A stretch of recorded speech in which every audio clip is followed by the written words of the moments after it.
జై సీతారాం. ఏ స్త్రీకైనా ఉద్యోగం ఒక అదనపు బాధ్యతే. యువతి నచ్చితే చదువు లేకపోయినా పెళ్లి చేసుకోండి. కావాలంటే పెళ్లి అయ్యాక కూడా చదివించుకోవచ్చు. నేను నా పెద్ద కోడల్ని పెళ్లి అయ్యాకే చదివించాను. డిగ్రీ చదివించాను. నా మిత్రుడు ఒక ఆయన తన పెళ్లి అయిన తర్వాత భార్యను డిగ్రీ చదివించాడు.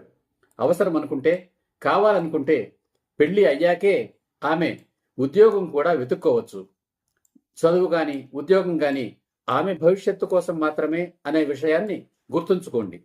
స్త్రీకి గాని పురుషుడికి గాని పెళ్లి అనేది జీవితంలో అతి ముఖ్యమైన అంశం మాత్రమే కాదు. పెళ్లి కంటే ఏది ఎక్కువ కాదు. అసలు జీవితం అంటేనే పెళ్లి.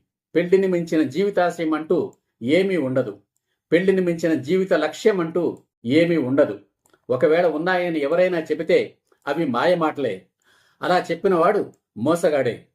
ఏ వయసులో జరగవలసిన ముచ్చట ఆ వయసులో జరిగితేనే అందం, ఆనందం. అదే జీవితం. వైవాహిక జీవితంలో చేజారిపోయిన ఒక్క క్షణం కూడా తిరిగి రాదు.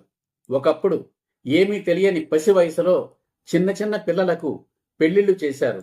ఇప్పుడేమో అన్నీ తెలిసిన యువతకు వయసు మీరే వరకు పెళ్లి చేయాలని అనుకోవడం లేదు. ఏం పెద్దవాళ్ళో ఏమో. తీరా అనుకున్న తర్వాత లేటు వయసులో తగిన వధువు దొరకడం ఎంత కష్టం. ఎన్ని విషయాల్లో కాంప్రమైజ్ కావాలి. భూమి మీద ప్రతి జంతువు వయసు రాగానే జోడీని వెతుక్కుంటుంది. ఒక్క మనిషికే ఏ జీవికి లేని దరిద్రం పట్టింది. వివాహ దరిద్రం, శృంగార దరిద్రం. డబ్బు సంపాదనల వెనుకపడి అమూల్యమైన యవ్వనాన్ని వృధా చేసుకుంటున్నారు నేటి యువతీ యువకులు. రామరాజ్యం సీతమ్మలకే సాధ్యం. Male rule fail, female rule hail. ఇది ఒక నూతన సిద్ధాంతం. గతాన్ని మార్చలేము, భవిష్యత్తును మార్చుకుందాం. శ్రీ సీతారామ ధర్మ ప్రచార క్షేత్రం. ఇది ఒక నూతన సైద్ధాంతిక ఉద్యమం. ఇది ఒక నూతన సైద్ధాంతిక ఉద్యమ ఛానల్.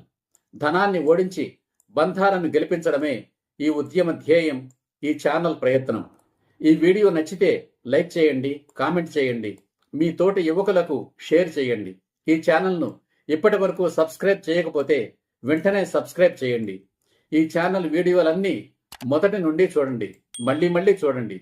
తరువాతి వీడియోలో పెళ్లి కూతురు సెలక్షన్ గురించి చర్చిస్తాను. జై హింద్, జై సీతారాం.